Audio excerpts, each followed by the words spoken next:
hello बंधुসকল আজিৰ এই পোৱালিকেইটা 21 দিনীয়া হ'ল মোৰ ফাৰ্মৰ পোৱালিকেইটা সো ইহঁতক ৰাণীকেট ভেকচিনটো আৰু এবাৰ কৰোৱাম ফাৰ্ষ্ট এবাৰটো কৰালো বাকি এইটো সেকেন্ড ড'জ হ'ব ৰাণীকেট F1 F2 নে কি কয় সো ইহঁতক ভেকচিনটো কৰাও আজি বাকি ইহঁতৰ ৰাইট সাইডত যোৱাবাৰ দিছিলো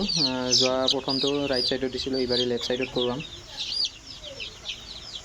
যোৱা প্ৰথমটো ৰাইট সাইডত কৰিছিলো সো ইবাৰিটো ৰাইট সাইডত নকৰা লেফট সাইডত কৰাম কাৰণ কিয়া দুটা সাইডো কৰিলে ভাল এক সাইডে কৰি থৈ দিলে মানে বেমাৰটো হোৱাৰ চান্স থাকে সো এইটো কাৰণে দুই সাইডে কৰোৱাম দুই সাইডে মানে লেফট সাইডে কৰোৱাম তো ফাৰ্ষ্ট ড'জটো ৰাইট সাইডে কৰালো বাকি এটা কৈ দি আছো ভিডিওটো চাই থাকক আপোনালোকে পোৱালিকেইটা গ্ৰথটো কেনেকৈ হৈছে আপোনালোকে কমেন্টত জনাবচোন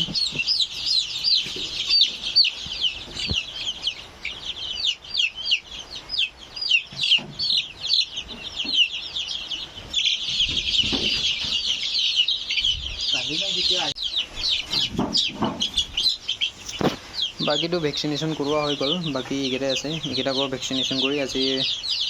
ৰুমটো অকমান সাফা কৰি দিম তাৰ পিছত পানী পাত্ৰটো চেঞ্জ কৰি দিম পানীখিনি হয়তো চেঞ্জ কৰি দিম